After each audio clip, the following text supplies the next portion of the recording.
श्री गणेशाय नमः। गुरुर्ब्रह्मा गुरुर्विष्णु गुरुर्देवो महेश्वर गुरु साक्षात् परब्रह्म तस्मै श्री गुरुवे नमः।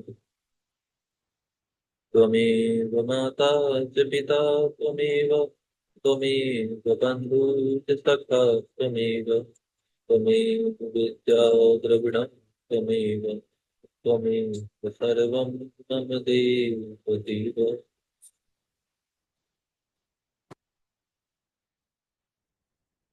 यहाँ से नवा अध्याय प्रारंभ होता है। इस अध्याय में भैरवतार लीला का वर्णन किया गया है। नंदीश्वर बोले, हे सनत कुमार, हे सर्वज्ञ, अब आप महादोषों को दूर करने वाली और भक्ति को बढ़ाने वाली दूसरी भैरवी कथा का खूब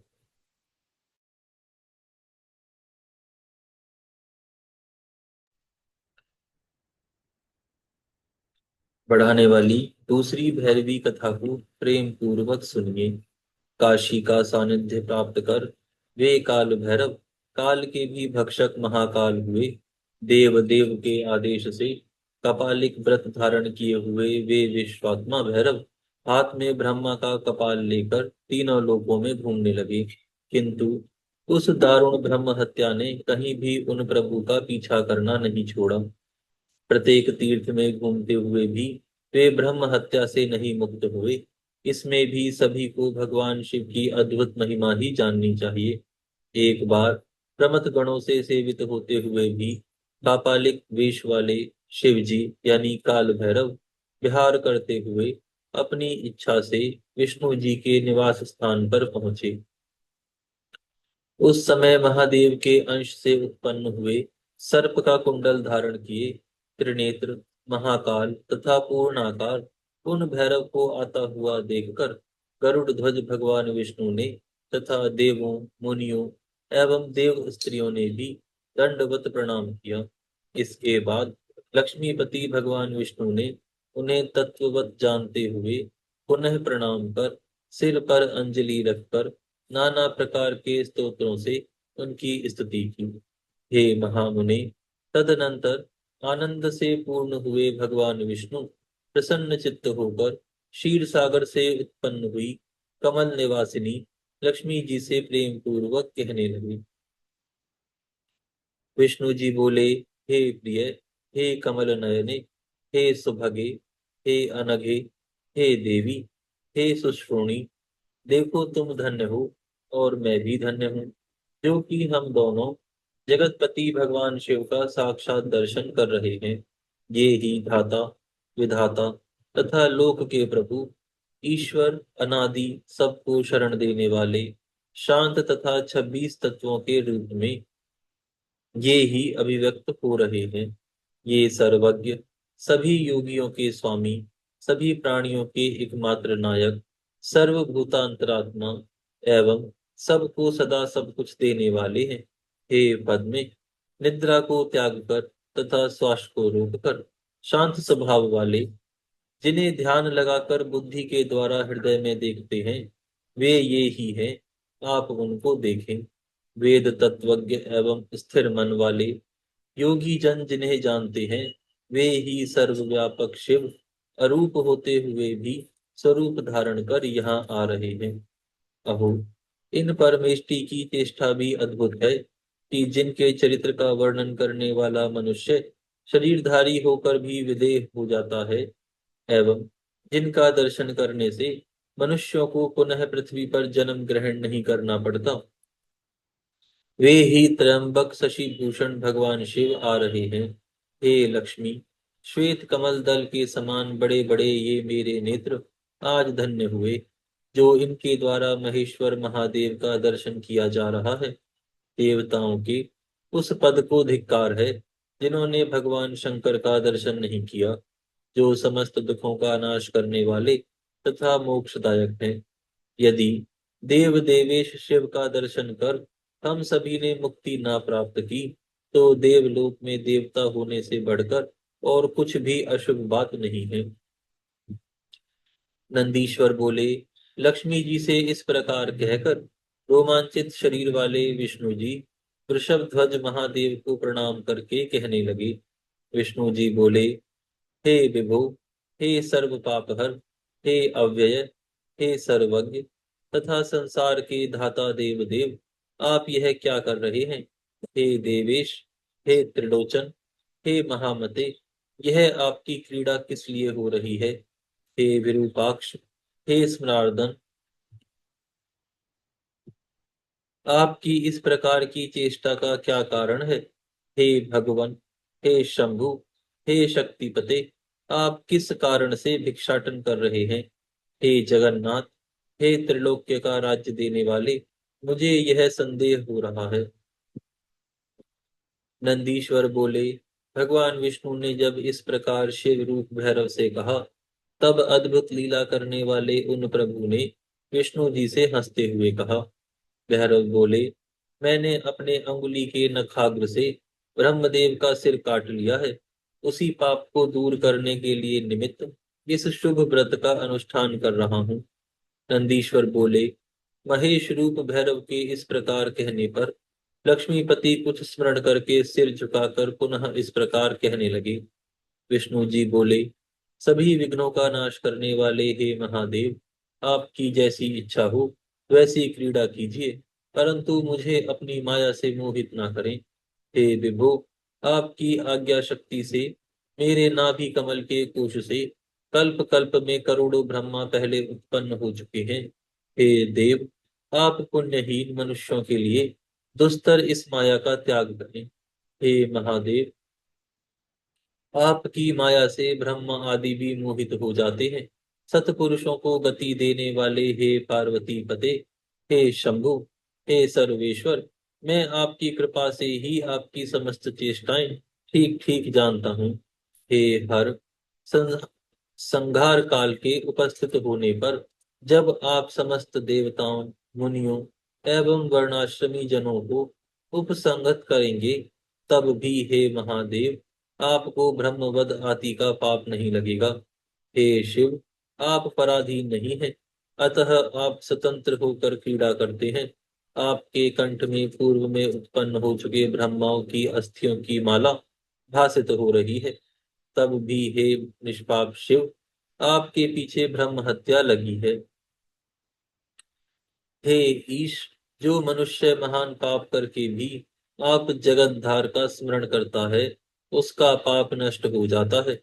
जिस प्रकार सूर्य के समीप अंधकार टिक नहीं सकता, उसी प्रकार जो आपका भक्त है उसका पाप विनष्ट हो जाता है। जो पुण्यात्मा आपके दोनों चरण कमलों का स्मरण करता है, उसका ब्रह्म हत्या जनित पाप भी नष्ट हो जाता है। हे जगतपते, जिस मनुष्य की वाणी आपके नाम में अनुरक्त है, पर्वत समूह के समान भारी से भारी पाप भी उसे बाधित नहीं कर सकता। हे परात्मन, हे परम धाम, स्वेच्छा से शरीर धारण करने वाले हे ईश्वर, यह भक्तों की अधीनता भी आपका कुतूहल मात्र है। हे देवेश, आज मैं धन्य हूँ, क्योंकि योगी जन भी जिन्हें नहीं देख पाते हैं, उन जगन मूर्ति अव्यय परमेश्वर का मैं दर्शन कर रहा हूँ। आज मुझे परम लाभ मिला और मेरा परम कल्याण हो गया। उन आपके दर्शन से मैं अमृत पान कर तृप्त हुए के समान तृप्त हो गया। मुझे स्वर्ग और मोक्ष तृण के समान ज्ञात हो रहे हैं।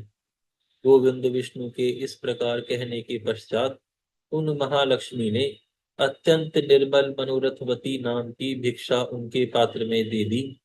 तब लीला से भैरव रूपधारी वे महादेव भी परम प्रसन्न हो भिक्षाटन के लिए अन्यत्र चलने को उद्यत हो गए। उस समय विष्णु जी ने उनके पीछे पीछे जाने वाली ब्रह्म हत्या को बुलाकर उससे प्रार्थना की कि तुम इन त्रिशूलधारी भैरव को छोड़ दो। ब्रह्म हत्या बोली, जिनका दर्शन करने से पूर्व जन्म की प्राप्ति नहीं होती, ऐसे वृषभ ध्वज की सेवा कर इस बहाने से मैं भी अपने को पवित्र कर लूंगी। नंदीश्वर बोले, विष्णु जी के कहने से भी जब ब्रह्म हत्या ने भगवान भैरव का पीछा नहीं छोड़ा, तब भैरव जी ने मुस्कुराकर हरि से यह वचन कहा। श्री भैरव बोले, हे बहुमानद, आपके वचनामृत का पान कर मैं तृप्त हो गया। हे श्री लक्ष्मी के पति, सज्जनों के स्वभाव के अनुरूप ही आप वचन बोल रहे हैं। हे गोविंद, आप वर मांगो। हे निष्पाप, मैं आपको वर देने वाला हूँ। हे विकार रहित हरे, आप मेरे भक्तों में अग्रगण्य रहोगे। भिक्षाटन रूपी ज्वर से पीड़ित भिक्षु पान सुधा का पान कर जैसी तृप्ति प्राप्त करता है, वैसी तृप्ति अति संस्कृत भिक्षाओं से भी नहीं प्राप्त करते हैं। नंदीश्वर बोले, परमात्मा शंभु के अवतार भैरव के इन वचनों को सुनकर भगवान विष्णु परम प्रसन्न होकर महेश्वर से बोले। भगवान विष्णु बोले, हे देव देव, मेरे लिए यही वह प्रशंसनीय है जिससे कि मैं आज मन और वाणी से अगोचर देवताओं के स्वामी आपका दर्शन प्राप्त कर रहा हूँ। आपकी जो अमृतमयी पूर्ण दृष्टि मुझ पर पड़ रही है, इसी से मुझे महान हर्ष हो रहा है। हे हर, सज्जनों के लिए आपका दर्शन बिना यत्न के प्राप्त निधि के समान है।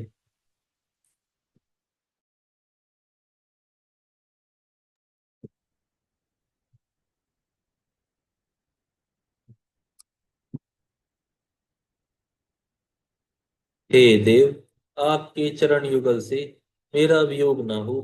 हे शंभु, यही मेरे लिए वरदान है। मैं किसी अन्य वर का वरण नहीं करता हूँ। श्री भैरव बोले, महामते तात, जैसा आपने कहा है वैसा ही हो। आप सभी देवताओं को वर देने वाले होंगे। श्री नंदीश्वर बोले, ब्रह्मांड के भुवनों सहित केंद्रभूत सुमेरु पर्वत पर विचरण करते हुए दैत्य शत्रु भगवान विष्णु को इस प्रकार अनुग्रहित कर श्री भैरव विमुक्त नगरी वाराणसीपुरी में जा पहुंचे। भयंकर आकृति वाले भैरव जी के उस क्षेत्र में प्रवेश करने मात्र से ही ब्रह्म हत्या उस समय हाहाकार करके पाताल में चली गई। उसी समय भैरव के हस्त कमल से ब्रह्म का कपाल पृथ्वी पर गिर पड़ा। तब से वह पृथ्वी कपाल मोचन नाम से प्रसिद्ध हो गई।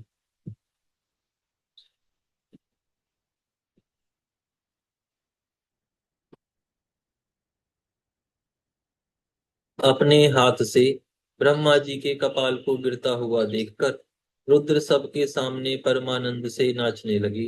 अत्यंत दुस्सह जो ब्रह्मा जी का कपाल अन्य क्षेत्रों में भ्रमण करते हुए परमेश्वर के हाथ से कहीं नहीं छूट पाया था, वह काशी में क्षण मात्र में छूट कर गिर पड़ा।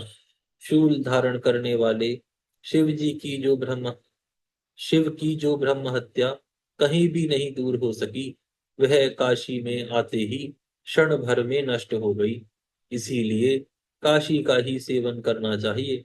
जो मनुष्य काशी में स्थित कपाल मोचन नामक उत्तम तीर्थ का स्मरण करता है, उसका यहाँ अथवा अन्यत्र किया हुआ पाप शीघ्र ही नष्ट हो जाता है। इस श्रेष्ठ तीर्थ में आकर विधान के अनुसार स्नान कर देवताओं और पितरों का तर्पण करने से ब्रह्म हत्या से छुटकारा मिल जाता है। कपाल मोचन नामक तीर्थ को स्मार्त कर भैरव भक्तों के पाप समूह का भक्षण करते हैं। वहीं पर करते हुए वहीं पर विराजमान हो गए। सुंदर लीला करने वाले सज्जनों के प्रिय भैरवात्मा परमेश्वर शिव मार्गशीर्ष मास के कृष्ण पक्ष की अष्टमी तिथि को आविर्भूत हुए।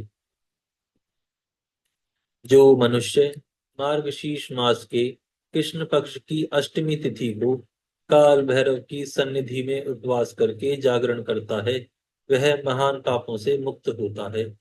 जो मनुष्य अन्यत्र भी भक्ति पूर्वक जागरण के सहित इस व्रत को करेगा, वह महापापों से मुक्त होकर सदगति को प्राप्त कर लेगा।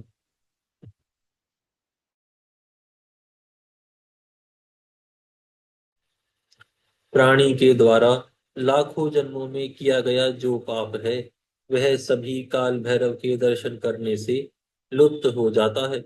जो श्री काल भैरव के भक्तों का अपराध करता है, वह मूर्ख दुखित होकर पुनः पुनः दुर्गति को प्राप्त करता रहता है।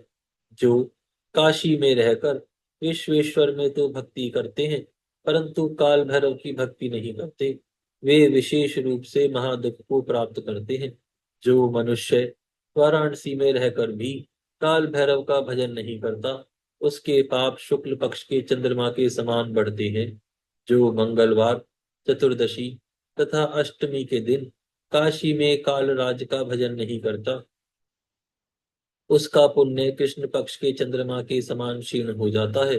ब्रह्म हत्या को दूर करने वाले भैरवोत्पत्ति संज्ञक इस पवित्र आख्यान को सुनकर प्राणी संपूर्ण पापों से मुक्त हो जाता है। कारागार में पड़ा हुआ अथवा भयंकर कष्ट में फंसा हुआ प्राणी भी भैरव जी की उत्पत्ति के आख्यान को सुनकर संकट से छूट जाता है। यहाँ पर यह अध्याय पूर्ण होता है। यहाँ से 10वां अध्याय प्रारंभ होता है। इस अध्याय में नरसिंह चरित्र का वर्णन किया गया है।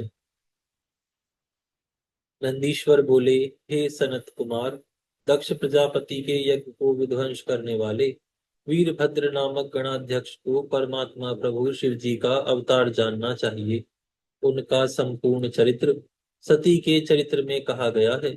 आपने भी उसे अनेक प्रकार से सुन लिया है, किंतु यहाँ विस्तार से नहीं कहा गया। हे मुनि श्रेष्ठ, इसके पश्चात आपके स्नेहवश अब प्रभु शंकर के शार्दुल नामक अवतार को कह रहा हूं, आप उसको सुनिए। भगवान सदाशिव ने देवताओं के कल्याणा कल्याणार्थ जलती हुई अग्नि के समान कांति युक्त अत्यंत अद्भुत शरभ रूप को धारण किया।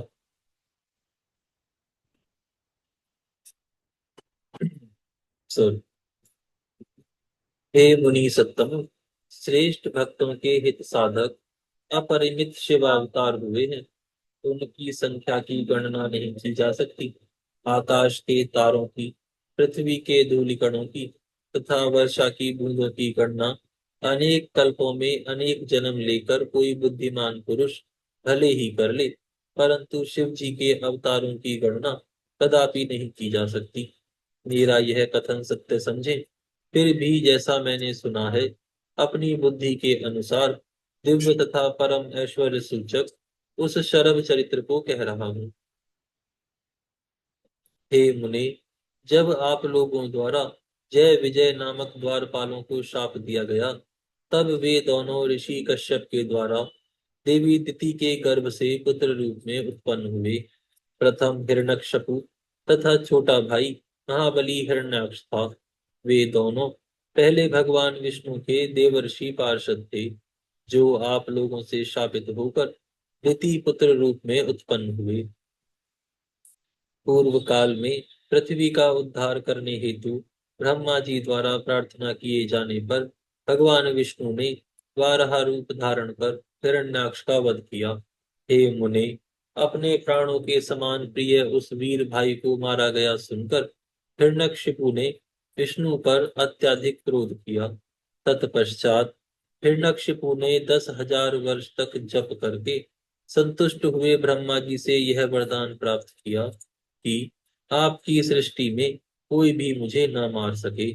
वह हिरण्यकशिपु शोणितपुर नामक पुर में जाकर चारों तरफ से देवताओं को बुलाकर त्रिलोकी को अपने वश में करके निष्कंटक राज्य करने लगा। हे मुने, सभी धर्मों को नष्ट करने वाला तथा ब्राह्मणों को पीड़ित करने वाला पापी हिरण्यकशिपु देवताओं तथा ऋषियों को सताने लगा। हे मुने, तदनंतर विष्णु वैरी दैत्यराज ने अपने हरि भक्त पुत्र प्रहलाद से भी जब विशेष रूप से द्वेष करना प्रारंभ कर दिया, तब सभा मंडप के खंभे से संध्या के समय अत्यंत क्रोधित होकर भगवान विष्णु नरसिंह शरीर से प्रकट हुए। हे मुनि शार्दुल, भगवान नरसिंह का विकराल तथा भयदायक शरीर सब प्रकार से महादैत्यों को संत्रस्त करता हुआ अग्नि के समान जाज्वल्यमान हो उठा। नरसिंह ने उसी क्षण सभी दैत्यों का संहार कर डाला और तब दैत्यों के संहार को देखकर हिरण्यकशिपु ने उनसे अत्यंत भयानक युद्ध किया। हे मुनि श्रेष्ठ, मुहूर्त भर तक उन दोनों में विकराल सबको भयभीत करने वाला तथा लोमहर्षक युद्ध होता रहा। सायंकाल होने पर लक्ष्मीपति देवेश नरसिंह भगवान ने आकाश में स्थित देवताओं के देखते देखते हिरण्यकशिपु को दहली पर खींच लिया और अपनी गोद में उसे लेकर नखों से शीघ्र ही स्वर्ग निवासियों के समक्ष उसका उदर विदीर्ण कर डाला। इस प्रकार नरसिंह रूपधारी भगवान विष्णु के द्वारा हिरण्यकशिपु के मारे जाने पर जगत में चारों तरफ शांति स्थापित हो गई, परंतु इससे देवताओं को विशेष आनंद प्राप्त नहीं हुआ। देवताओं की दुंदुभियां बजने लगी। प्रहलाद आश्चर्यचकित हो गए। भगवान विष्णु के उस अद्भुत रूप को देखकर लक्ष्मी जी भी अत्यंत विस्मित हो गईं। यद्यपि हिरण्यकशिपु मारा डाला सॉरी यद्यपि हिरण्यकशिपु मार डाला गया, किंतु भगवान नरसिंह के क्रोध की ज्वाला शांत नहीं हुई। इसी कारण देवताओं को उत्तम सुख प्राप्त नहीं हो रहा था। उस ज्वाला से संपूर्ण संसार व्याकुल हो उठा। देवता भी दुखी हुए। अब क्या होगा, ऐसा कहते हुए वे भय के कारण दूर चले गए।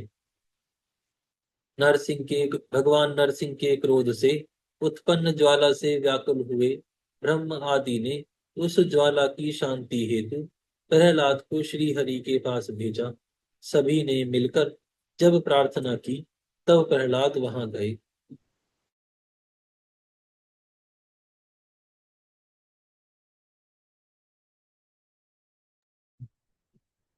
कृपा निधि नरसिंह ने उन्हें अपने हृदय से लगा लिया, जिससे उनका हृदय तो शीतल हो गया, परंतु क्रोध की ज्वाला शांत न हुई। इस पर भी जब नरसिंह भगवान के क्रोध की ज्वाला शांत नहीं हुई, तब दुख को प्राप्त हुए देवता भगवान शंकर की शरण में गए। वहां जाकर ब्रह्म आदि सभी देवता तथा मुनिगण संसार के सुख के लिए शिव जी की स्तुति करने लगे। देवता बोले, हे देव देव, हे महादेव, हे शरणागत वत्सल, शरण में आए हुए हम सभी देवताओं तथा लोगों की रक्षा कीजिए। हे सदाशिव, आपको नमस्कार है, आपको नमस्कार है, आपको नमस्कार है। पूर्व काल में जब भी हम लोगों पर दुख पड़ा, तब आपने ही हम लोगों की रक्षा की है। जब समुद्र मंथन किया गया और देवताओं के द्वारा रत्नों को आपस में बांट लिया गया, हे शंभु, तब आपने विष को ही ग्रहण कर लिया। हे नाथ, उस समय आपने हमारी रक्षा की और नीलकंठ इस नाम से प्रसिद्ध हुए। यदि आप विष पान नहीं करते तो सभी लोग भस्म हो जाते। हे प्रभु, यह प्रसिद्ध ही है कि जब जिस किसी को दुख प्राप्त होता है, तब आपके नाम मात्र के स्मरण से ही उसका समस्त दुख दूर हो जाता है। हे सदाशिव, इस समय भगवान नरसिंह के क्रोध की ज्वाला से पीड़ित हम लोगों की रक्षा कीजिए। हे देव, आप उन्हें शांत करने में समर्थ हैं, यह पूर्ण रूप से निश्चित है। श्री नंदीश्वर बोले, देवताओं द्वारा इस प्रकार स्तुति किए जाने पर भक्त वत्सल भगवान शिव उन्हें परम अभय प्रदान करके प्रसन्न चित्त होकर कहने लगे। भगवान शंकर बोले, हे ब्रह्मादि देवताओं, आप लोग निडर होकर अपने अपने स्थान पर जाएं। आप लोगों का जो दुख है, उसे मैं सब प्रकार से दूर करूंगा। यह मेरा व्रत है। जो भी मेरी शरण में आया है, उसका दुख नष्ट हो जाता है, क्योंकि शरणागत मुझे प्राणों से भी अधिक प्रिय है, इसमें संशय नहीं है। श्री नंदीश्वर बोले, तब यह सुनकर वे देवता परम आनंदित हुए और वे जैसे आए थे प्रसन्नता पूर्वक शिव जी का स्मरण करते हुए वैसे ही चले गए। यहाँ पर यह अध्याय पूर्ण होता है। यहाँ पर हम विराम करते हैं।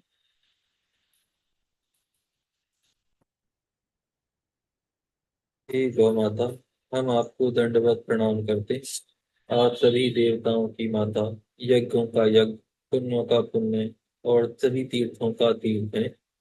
आपकी कृपा सदैव हमारे ऊपर बनी रहे।